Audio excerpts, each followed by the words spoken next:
Well, welcome everybody to Odds and Ends here on this Monday afternoon in November in Louisiana. I'm Zach Ewing, Devin Jackson, and Jim Derry alongside. Quite a weekend of football, as it usually is. We'll talk about that. We'll talk about the Monday night game. We'll talk a little college basketball, which gets going tomorrow night. Actually, tomorrow I think there's games like tomorrow morning across the country. You get like Hofstra and Presbyterian playing at 10:30 a.m. Eastern and stuff like that. It's one of those marathon things for ESPN. But college basketball is starting, so we'll talk about that as well. And it's just been a crazy weekend, guys, and I'm excited to be here to talk about it. Yeah, it was another.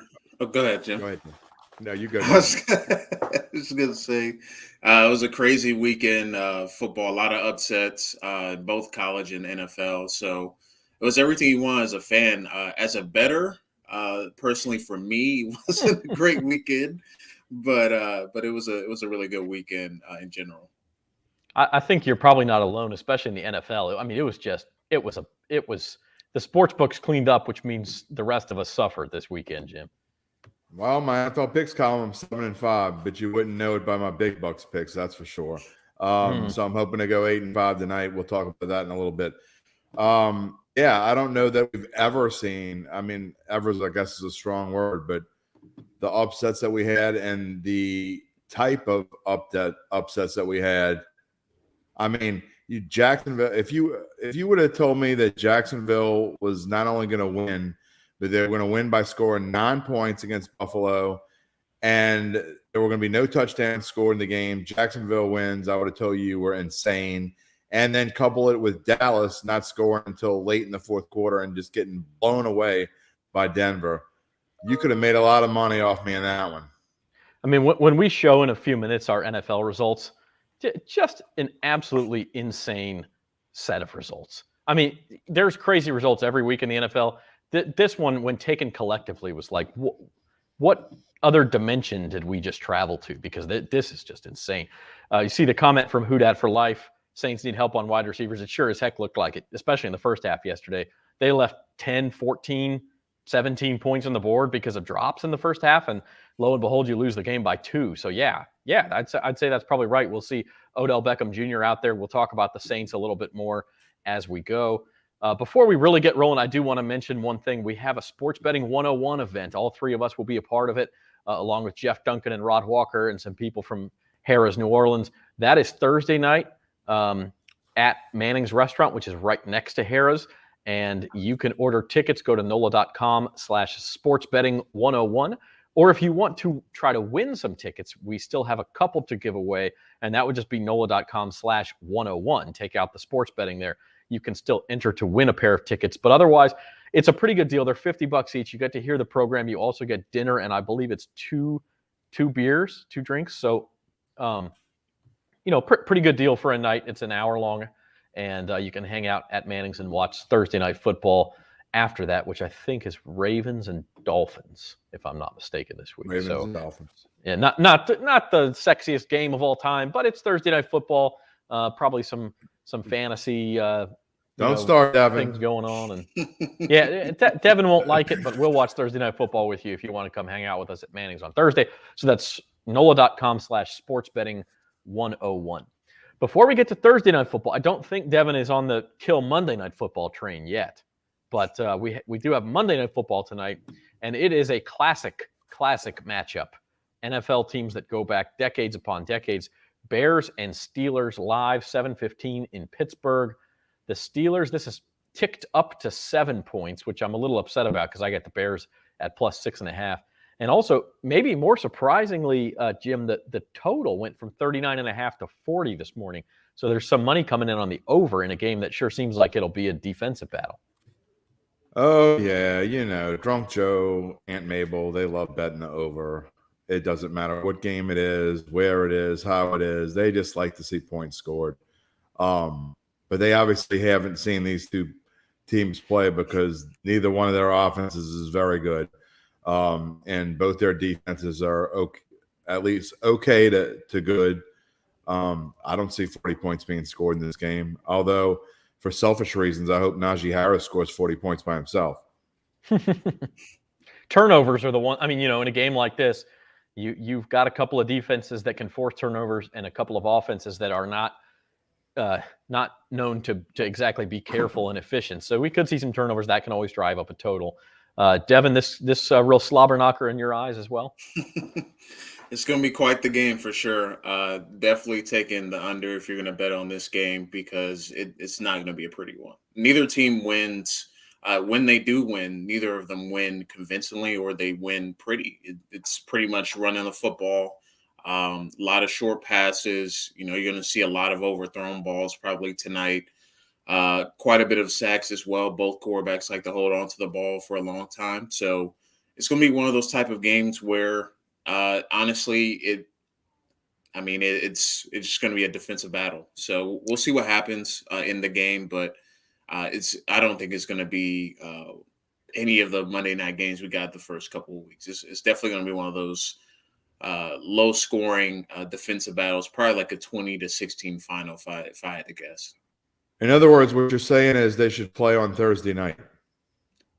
They could have played this at Sunday afternoon at noon, 1 o'clock, whatever time zone. Just get it out of the way. I have to admit, I have not looked at the weather. I think it's okay, but it just feels like a game that deserves a rainstorm or some howling winds or something. It's just it needs NFL Films music and all that kind of stuff. Do do do do do do do do do. And Najee Harris is breaking tackles, and Justin Fields is doing his thing. And Jim and I got into it about Justin Fields on Thursday. Don't get me started. I don't think he's a great quarterback right now. I think he will be a pretty good quarterback, and I think he's serviceable right now. Having said that, the Bears' offensive line is struggling. I mean, he's not in a good spot. He's not a good quarterback, but I'm not going to go back into that. But neither is Ben Roethlisberger. So, but your entire argument is that he went to Ohio State, which makes no sense. Oh, that's not my entire argument. That's certainly part of my argument. Doesn't make any sense. The majority of my argument is watching him throw. I don't really need to argue with it. And anyone who's watched him play this year probably agrees with me. I will say the man had a nice touchdown throw last week against San Francisco. Now, he had moments where he didn't make very good throws, but he did have a couple of nice ones. So we'll see what happens. I know you're on the Steelers, Jim. I'm on the Bears tonight. Devin, what do you think? Break the tie for us. I'm taking the Bears. I'm taking the Bears to cover. I don't think the Steelers are interested in covering the spread tonight. I think they just want to win the game and get out of there, to be honest. So I got the Bears covering tonight. And that's fine with me because I got them in a big teaser with the Dolphins who already hit. So as long as they win by a point, I'm good. Yeah, that's true. You have that teaser. I mean, I got to get my budget together for a root beer if you keep hitting these things. So in real life too, not just the teaser, not just the big bucks in the root beer. So yeah, that might be more important than a root beer.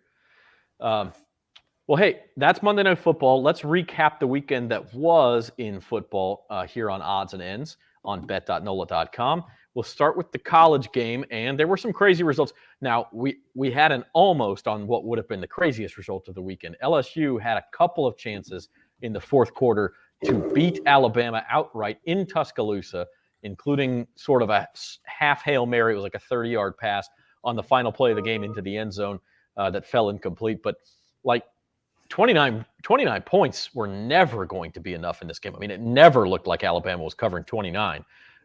And you got to give Ed Ogeron and LSU a lot of credit because they've had a lot of injuries. They're playing with a sort of a half squad from what they had at the beginning of the year, and they went into Alabama and really scared the Crimson Tide. There's no question about it. And Coach O kicked the field goal, man. Kick the field goal. They kicked that field goal that drive when they get down there to the 3-yard line, and I know you want to go for it, but you still had 7 minutes left. They kick that field goal. It's a different story because it probably goes into overtime, and who knows what happens after that. You held Alabama to 6 yards rushing, something that hasn't happened since, I believe they said 1990. The defense was outstanding. They really were, and you got to give Coach O a lot of credit for having his team ready to play and just being fired up in general because it looked like it mattered. I mean, in the grand scheme of things, it didn't matter, but they certainly played like it mattered. Yeah, and believe me, it may not have mattered in SEC championship or LSU's not going to win anything this year besides the Tax Slayer Bowl or whatever. But like, if they had won this game, I don't care if you're going to go win an SEC championship or not. This one goes down in the lore of LSU football history. I mean, because not only did nobody in their right mind expect you to win, but you knock Alabama out of the national championship race. And that's like, if you can't win your own national championship, that's the next best thing for Tiger fans, right? Wouldn't it have been great to see Satan's face at the end of that game had LSU scored a touchdown and just knocked him out and you're done because you lost LSU? That would have made my entire Saban or Satan? Satan. Nick Oh, Satan. I thought that's what I heard, but we don't need to go that far. I mean, the man brought a national championship to Baton Rouge, right? He was Satan then too. That's another story. I guess he was our Satan then. Anyway, elsewhere, North Carolina, a complete and absolute shootout against Wake Forest. They give the Demon Deacons their first loss. Obviously, Devin had the rights of it there too. The spread was not the bet there; it was the over. That was easy. You were a winner by, I think, first drive of the third quarter. Yeah, it was that was, like I said, like I told both of y'all, it was the easy take the over because their defenses are both bad. And Wake Forest had chances to win the game. I mean, they were up by, I think, 18, 21 points in the third quarter, but North Carolina came back. That's why I said I wanted to stay far away from the betting line because it swung both ways for both teams. So I expected that to be a shootout. I didn't expect 58-55, but it was probably the more intriguing games of the weekend because there was a lot of ugly football being played elsewhere, but that was definitely an intriguing game for sure. Yeah, just looking at the rest of that list quickly, I know I've been banging the drum for Cincinnati to get into the playoff, but that they're not doing themselves any favors by needing to squeak through against Tulsa at home with College game day and crowd in town. Now, having said that, Michigan State losing brings Cincinnati probably one sort of half step closer, because now if Ohio State loses somewhere along the line, or if Oregon loses, which you see Oregon won in a driving rainstorm in Seattle, maybe Cincinnati gets in anyway as long as they keep winning. And then the other game, A&M beat Auburn. We talked about that one. Is almost an elimination game, both for the SEC races and the national title race. I don't know that A&M is still in the national title race anyway, but they at least have something to continue to play for. If they win out and Auburn were to beat Alabama, then A&M would get in the SEC championship game and have a chance at Georgia. And you'd think if they won that game, they'd probably get into the playoff. So not totally impossible, but some A&M still got tough games left. I mean, listen, they have Ole Miss this weekend. They have to come to Baton Rouge on Thanksgiving weekend, which they'll be favored, but the way LSU's playing, you don't want to mess around with that team either. And then of course they would need Auburn to beat Alabama the same day to get into the SEC championship game. All of which are possible. Sure. Yep. In this college season, anything is possible outside of Georgia. Make it to the SEC championship. You can bet on somebody else in the top four losing in the next couple of weeks. Hey, mighty Georgia had nothing on my Mizzou Tigers. Couldn't cover the -40. Gave Mizzou its first victory against the spread all year long. So take that, dogs. Take that. 43-6. Covered. I don't remember who said it Saturday night. I can't remember whether it was the SEC show or the ESPN show, but they were right.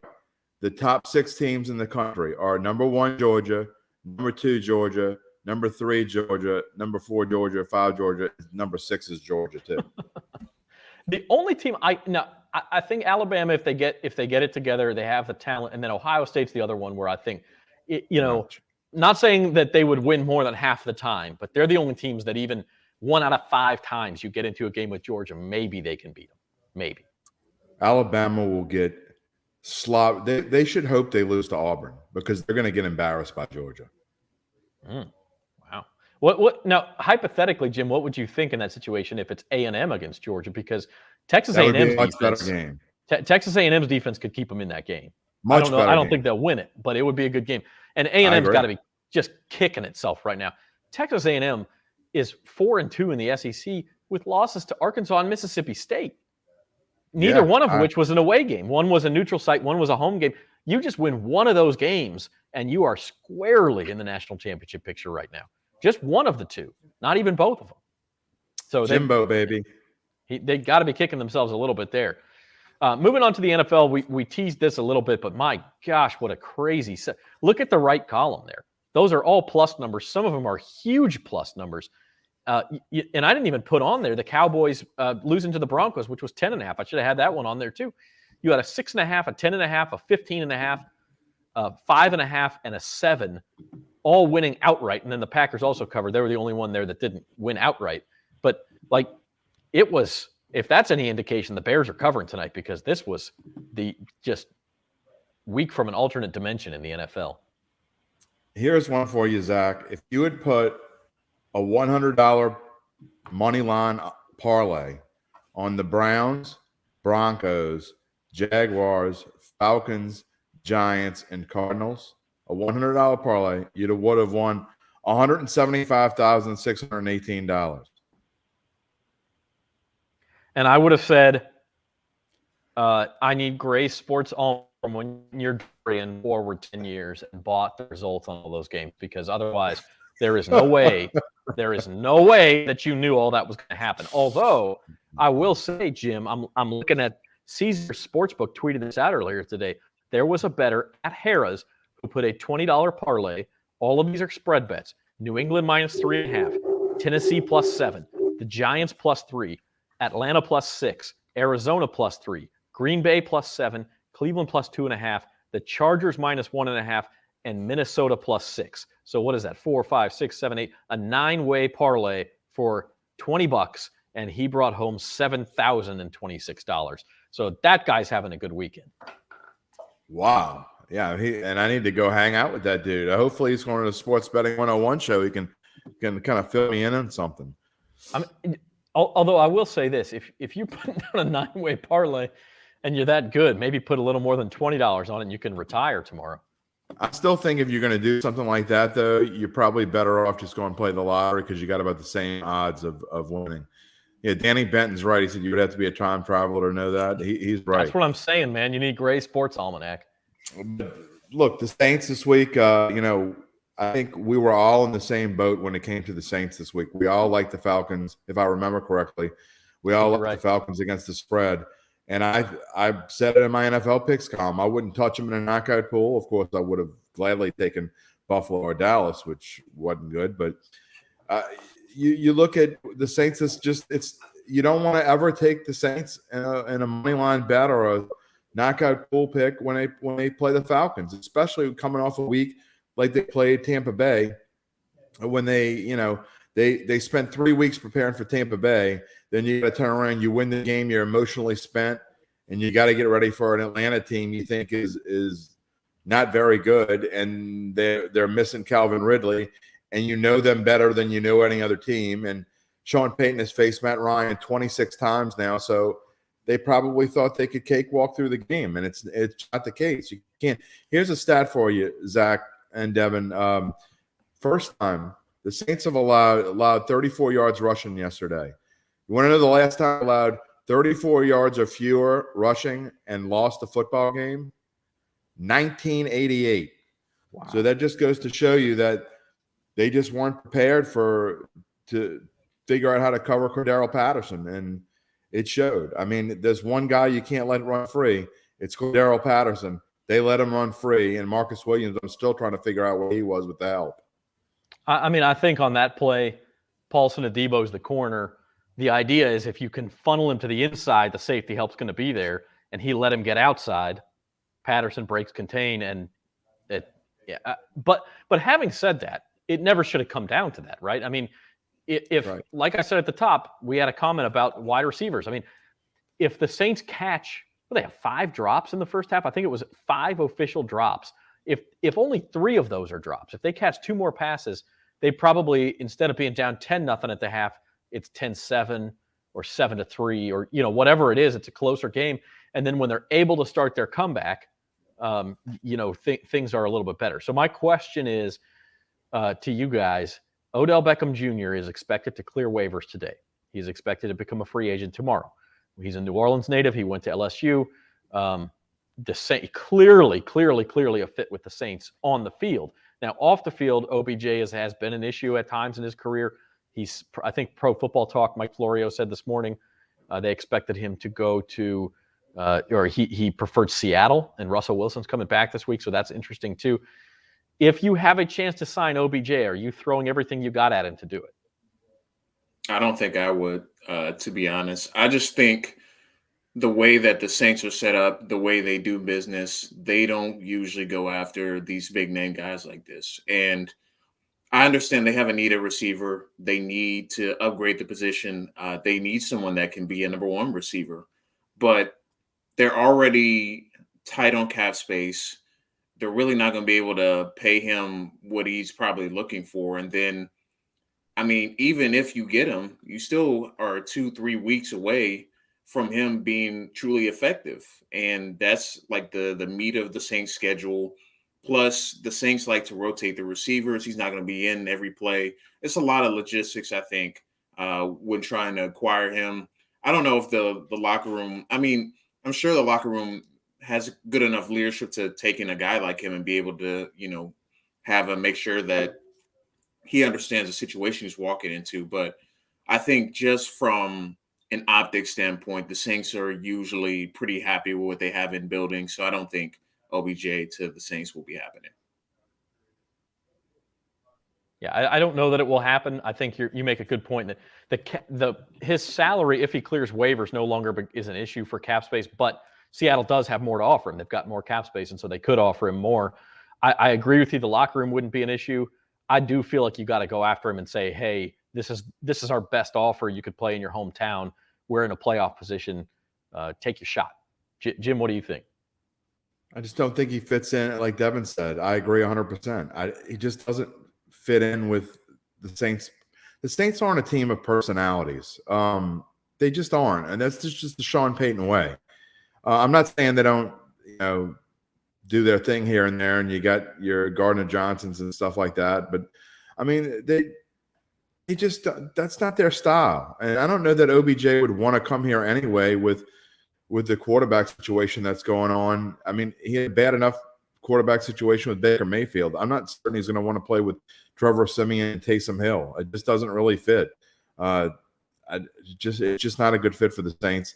I think they'll probably talk to him and reach out to him. But I think I think he's probably end up more suited to go to like you said, Seattle. I could see him. I don't know why he'd want to go to Seattle though. They're almost out of the playoff race. I think more of like Rams or something like that. Yeah, I mean, Seattle was the report. That doesn't mean it's going to happen. I'm again, two separate questions. Would OBJ say yes? I'm less certain of that than I think the Saints should at least pursue him. Now we'll see what happens. We've got a lot of comments saying, "Hey, it's not happening." Locker room poison, all that kind of stuff. Listen, your number one receiver the last 5 years is also quite a character and has quite an ego, and that would be at Can't Guard Mike. And he's been a problem at times also, and the Saints have handled it. I mean, they don't get a lot of characters because the characters they do get, they handle in the locker room. That's a different kind of character, though, Zach. He's not a demonstrative guy on the field, really. He's not a. I mean, the only problems he's had in the locker room, I think, is as of late with Mr. Gardner Johnson. And so, I mean, before that, you never heard a peep out of Mike Thomas. So I don't know that that's necessarily the case. And not only that, I think now that all that's happening, do you think Mike Thomas is ever going to play another down again for the Saints? Because I don't. That we could do a whole show on that, but I don't think you're wrong. Let's switch gears completely. We will talk a little more football at the end of the show, but I do want to take a minute and talk some college basketball. College basketball getting going tomorrow across the country. Just about everybody plays somewhere. Here are your national championship odds. A pretty heavy favorite for this time in the season in college basketball is Gonzaga. Made it to the title game last year and lost to Baylor, of course. You don't see Baylor on this list at all. They lost. Well, actually, I take that back. They're down there at 20-1. They lost a ton of talent. But what I notice here, guys, is a lot of the blue bloods who maybe haven't been quite as good the last few years. Of course, UCLA made the Final Four, but they were a bubble team going into the tournament. Kentucky, Texas, Duke. Texas is not really a blue blood, but you see a lot of teams sort of who have restocked the shelf through recruiting, which is how it works in college basketball. Things can change real quick. You got to think Duke is a good bet at 1,600 to 1, don't you? I mean, 16 to 1. Sorry, not 1,600 to 1. Coach K's last year, going all out. I mean, that's kind of, if Hollywood wrote scripts, that's how that script would end. So maybe Duke it's at 16 to 1 is not a bad pick. Devin, any names stick out to you there?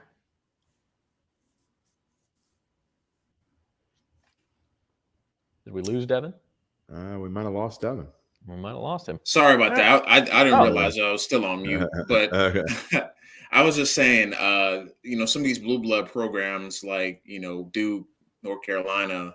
I mean, I wouldn't call Michigan State a blue blood, but they've had success in the past. It's very interesting to see kind of them at the bottom of the odds. Usually you see them as typical contenders, but the college basketball landscape has definitely changed. I mean, Gonzaga at the top 4 or 5 years ago, I don't know if you would say that. You still expect Duke, North Carolina, Kentucky to be on top, but I would say probably the ones that stand out to me, I would say North Carolina.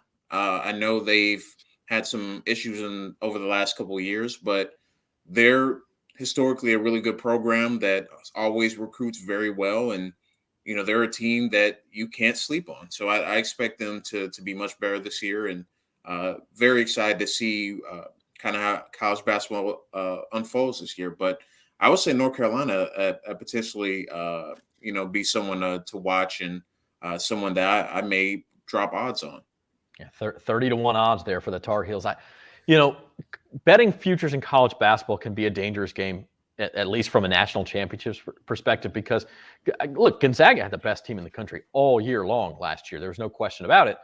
But you get into that one-and-done situation, and they almost lost in the semifinals to UCLA. They survived it, and then Baylor, who is probably the second-best team in the country all year long, caught fire at the end, and it was no contest in the final.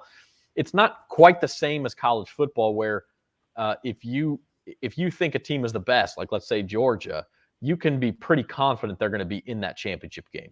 Just because a team is the best, they got to win 6 one-and-dones in March. It makes it scary. But I will say, to your point, Devin, Michigan State opens up tomorrow with Kansas. That's in the Champions Classic that they play every year in Madison Square Garden. That's one to look at. And then the other game in that is Duke and Kentucky. So there are going to be good games. A lot of teams start out with cupcakes. LSU, I think, plays UL Monroe first, and it's not until Thanksgiving that they're really tested. College basketball, it's such a funny season because we're all in the throes of football. You kind of tune in Thanksgiving. They have the feast week, and then you don't tune back in it almost until college football ends and college basketball is in conference season. Also, Zach, I will say about college basketball, if you're looking to play a future, you're probably better off to wait a month or so and watch these teams, because the odds don't change very much early.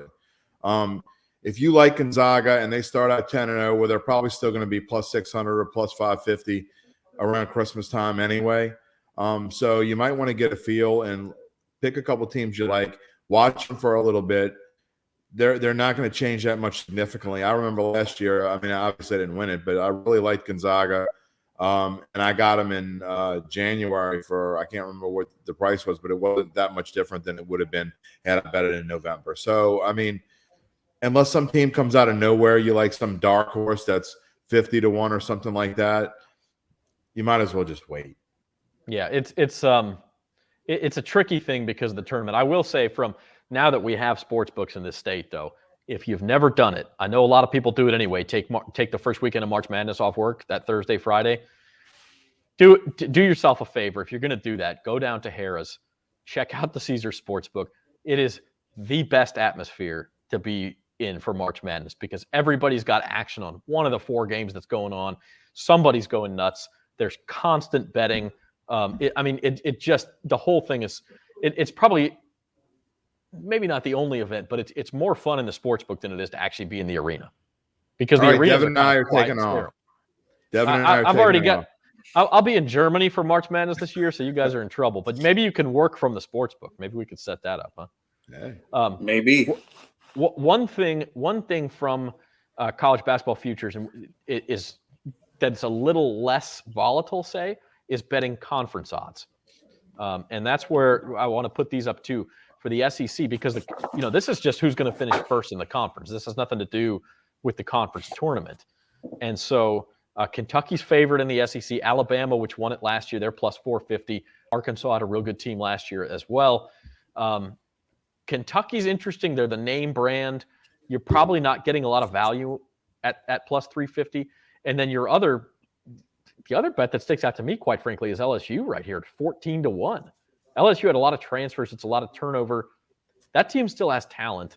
They finished in the top 4 under Will Wade 4 straight years. And you're telling me I can get them at 14-1 to win the SEC? I'll take it. I mean, I have to say, I'm in. Like Alabama, there's value honest, there. though. I don't know that LSU will win it. I just think there's value there at 14-1. I think Alabama and Arkansas both have a lot of value at those numbers. I know that seem like a little bit too low, or not value, I guess I should say. But I think, to me, those are the two best teams going into the season in the SEC. And, you want to lay a little bit on both of those, and either one of them hits and you win. So, I mean, I'd stay away from Kentucky. I agree, 350 is kind of silly. But, yeah, I like both Alabama and Arkansas there. And LSU, you're right. I mean, if at 14-1, go plop $20 on it and take your 280 home if they win it. And if it's a situation where they're in the top 3 going into the last couple of weeks of the year, there's opportunities to hedge there too. Where, hey, what's the big game, right? And maybe bet on the other team and see if you can win money either way. So that's certainly worth a look in my eyes. It's interesting, they don't have women's basketball odds at Caesars yet. They probably won't have them until the tournament starts.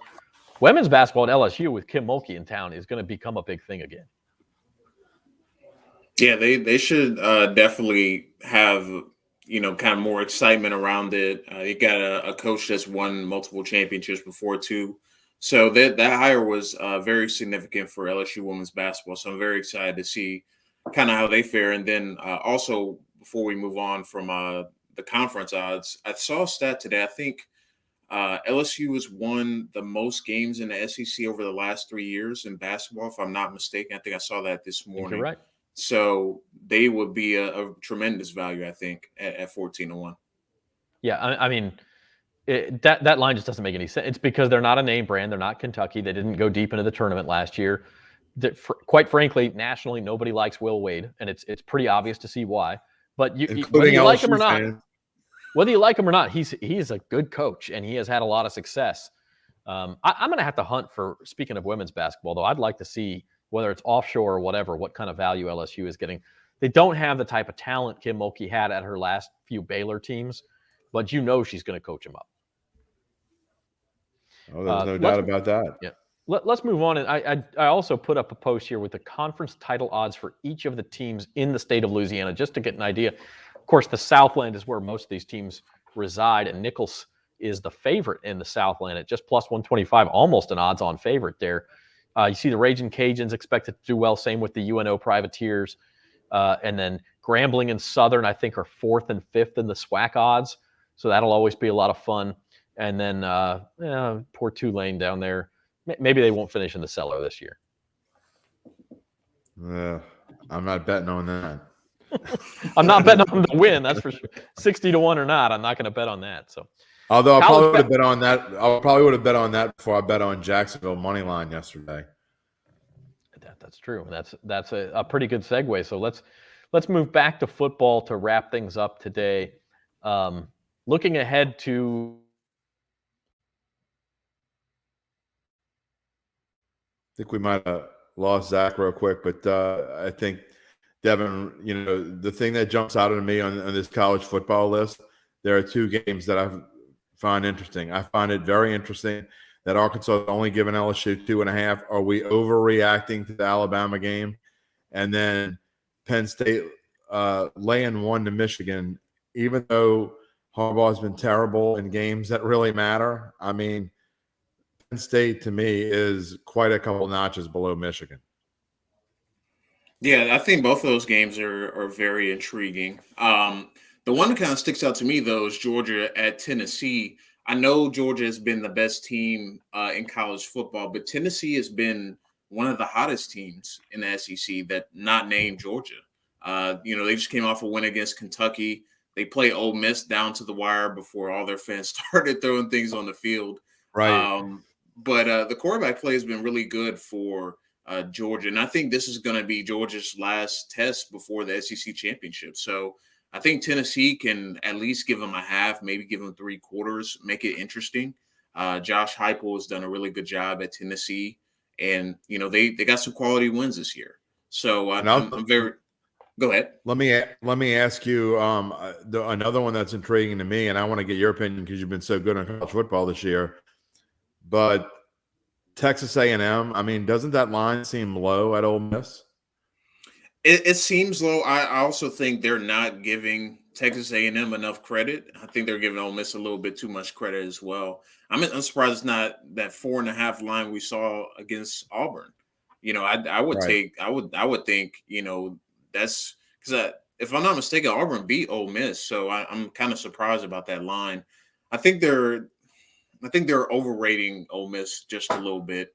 I mean, they came off a win against Liberty, and it's Liberty, but at the same time, I think Texas A&M, should at least be 4.5 point favorites against Ole Miss. I don't think they're that much better than Auburn. So that one's Zach, you're interesting to back? me. I think I'm here. Can you guys hear me? Yeah, we Yeah. can hear you. What is your opinion on that Didn't game? know that I ever left. No, I mean, I think Devin's right. The one thing you look at is, yes, Ole Miss was underdog at Auburn and lost. Auburn was an underdog at A&M and lost.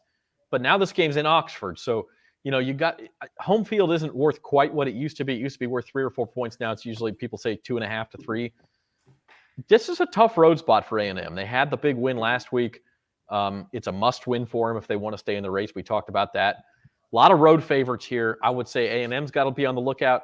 I don't know that Georgia isn't going to be in danger of losing that game, but I agree that spread may be too high. And then Oklahoma, I think, has got to be on the lookout. This is a danger spot for the Sooners. I'm going to defer to you guys because I've been so terrible in college. I mean, I think I've gone 4-0 3 weeks in a row in Carville picks, and I know I'm 1-3 2 weeks in a row in college. So, I mean, I don't even know if it matters what I think. Jim, tell us what you think, and we'll tell everybody the opposite. Yeah, please. I mean, that's a good way to win. And look, I really think that, I mean, LSU is. I have been actually pretty good with my LSU picks, and terrible with everybody else. Maybe it's just because I know LSU better than the other one. I don't know, but this is a bad spot for LSU. I don't. They expended every ounce of energy. They went rah rah rah. It's kind of like the Saints with their bye week. Even before Seattle, they were concentrating on Tampa Bay. Well, LSU spent 3 straight weeks on Tampa Bay, and LSU now is spent. Probably they spent 2 weeks on Alabama.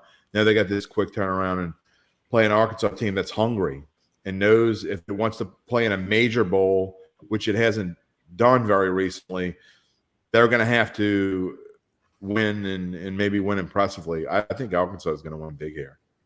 Yeah, it's an interesting thing. That's really been Orgeron's problem at LSU, right? It's that they've been up and down. They can't seem to sustain the success. They play well outside, of course, of 2019, where the team was so good that it didn't seem to matter.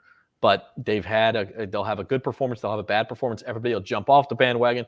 Then they'll go win at Florida like they did last year, or darn near win in Tuscaloosa like they did on Saturday, and then they'll turn around and they'll lay another egg. So I think you may be right, and it's interesting because another team that has been similar to that is the Saints. So if we move on to the NFL, right, like the Saints have had a yo-yo season where they look real good one week and you think, man, this is a playoff team and they might be able to make a run and this defense is legit. And then the next week you think this team is so deeply flawed, they'll be lucky to sneak in as the number 7 seed and they'll get clocked by somebody, which by the way, if the playoffs started today, the Saints would be the 6th seed in the NFC and they'd be playing Tampa Bay in the first round. So wouldn't that be Wouldn't that be interesting? Don't know if it'll stay that way. And then Tennessee, the look-ahead line on this game was 2.5. Little surprised it only moved to 3 based on the Saints looking bad, and then Tennessee, obviously, Derrick Henry being injured was not the end of that season because they looked real good in LA last night. Well, I can say, I was just going to say, based on the way that the Saints have played, I'm kind of not surprised about the line because they're the team that will lose, and then the next week they will come out and look like a completely different team. I mean, the 2 losses that they had previous to this last one, they came out and looked like a completely different team. So the Saints have a history of playing up to the teams that they're playing. The Titans are one of the hottest teams in the AFC and in the NFL in general. I mean, they got wins over the Chiefs, the Bills, the Rams yesterday. So, I mean, this is a game that if you look at on paper, like, oh, the Titans should win. They've won for 5 straight games, but this is a game that the Saints could come in and shock everybody. So I think this line is a perfect setup for people to take Titans -3 and then the Saints, and the line may move up a half a point, maybe another point by the end of the week, and the Saints are able to cover when Sunday comes. Some really interesting lines elsewhere here. The Patriots opened 2.5-point favorites over Cleveland. That's dropped all the way down to 1 already. Packers and Seahawks opened, I think, 5.5 or 6. News came out Russell Wilson's back at practice this week. Don't know for sure he'll play on Sunday in Green Bay, but it is looking like he might, and that line's dropped down to 4.5. And then on Sunday Night Football, the Chiefs are laying 2.5 in Vegas in a game that's huge for the AFC West race. Yeah, this time of year, Zach, when you get this far into the season, 1 week doesn't really change look-ahead lines all that much. And it really what changes look-ahead lines more than anything are injuries. And you talk about Seahawks, Packers. Do we know who's playing quarterback for either team? I don't think we're sure as we go into it. So if you have a hunch Russell Wilson's playing and Aaron Rodgers isn't, or vice versa, or you think they're both playing, maybe you might want to get it now because once news comes out, obviously it changed. We saw that yesterday with the 49ers Cardinals line. As soon as it was announced Kyler Murray wasn't playing, that line went from even to 4.5 in favor of, -4.5 for the Niners, which obviously didn't turn out very well for them. But you look at these lines, and look, Cowboys stink up the joint yesterday.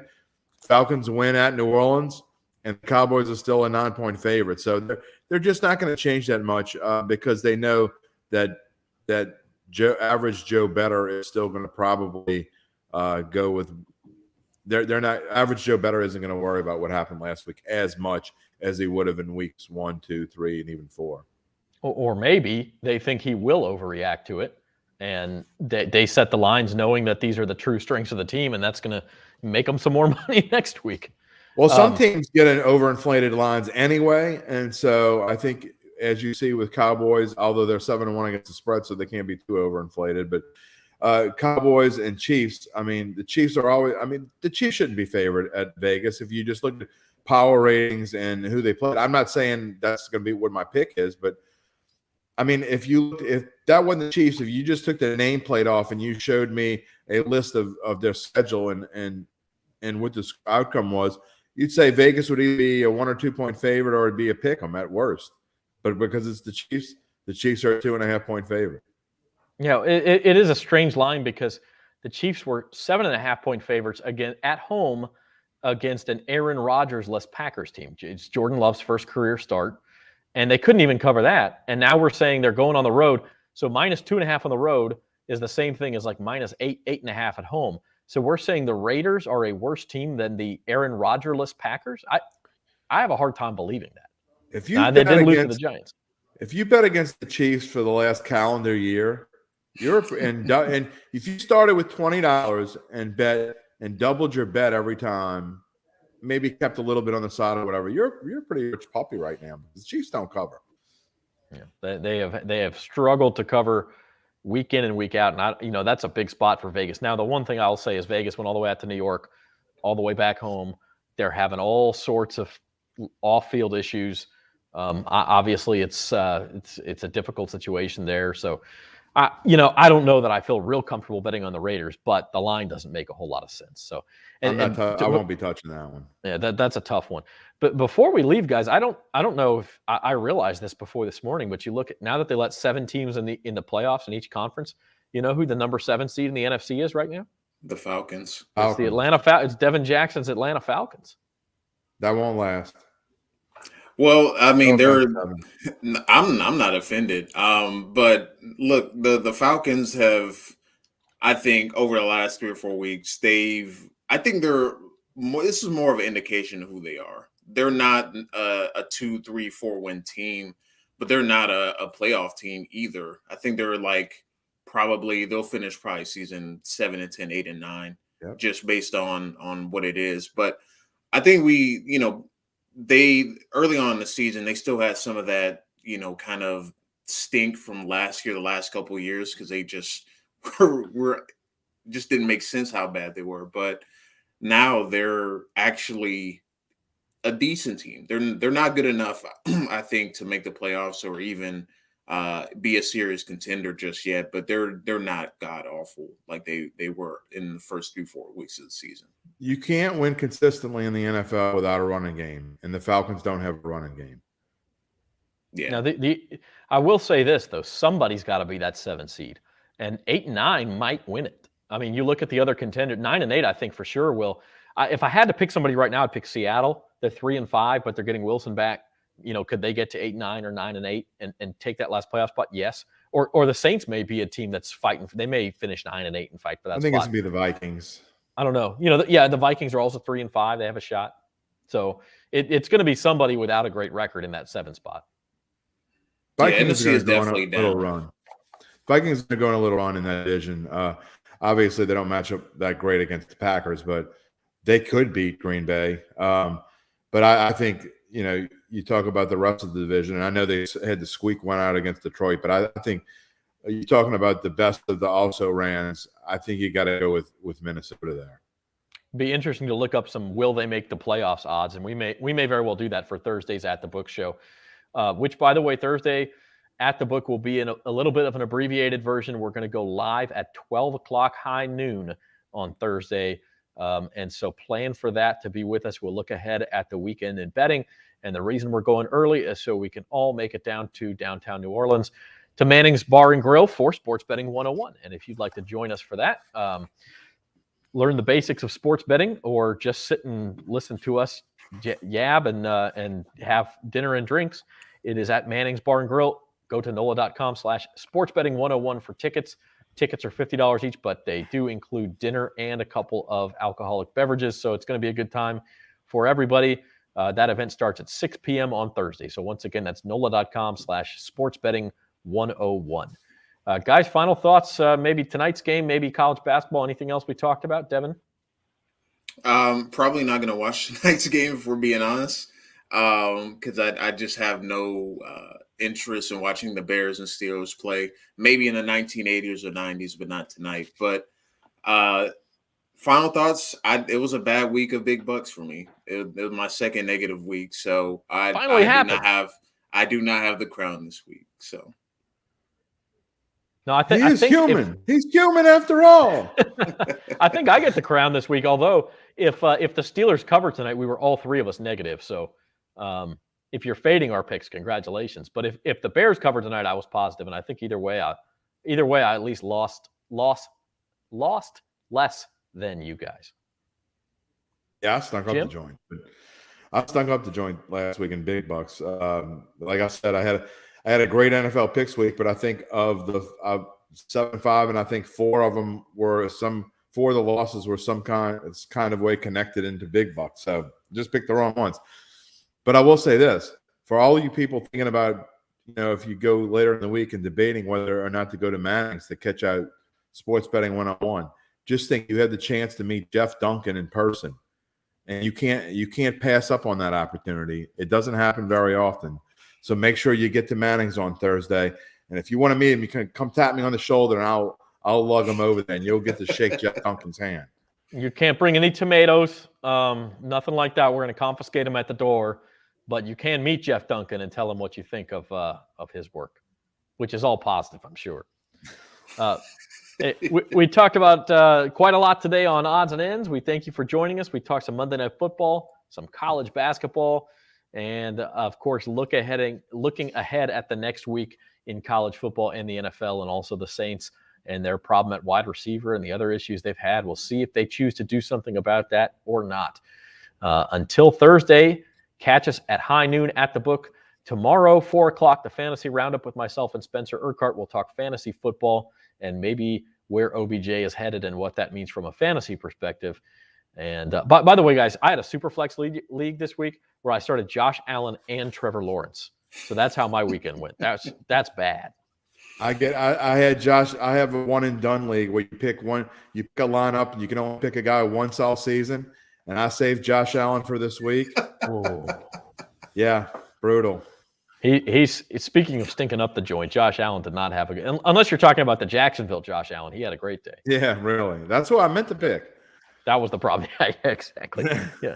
All right. So Fantasy Roundup tomorrow at 4 o'clock, and then noon on Thursday is at the book. And Sports Betting 101. Get your tickets at NOLA.com/sportsbetting101, and we will see you Thursday night at Manning's. For Devin and Jim, I'm Zach Ewing. Have a good one, everybody.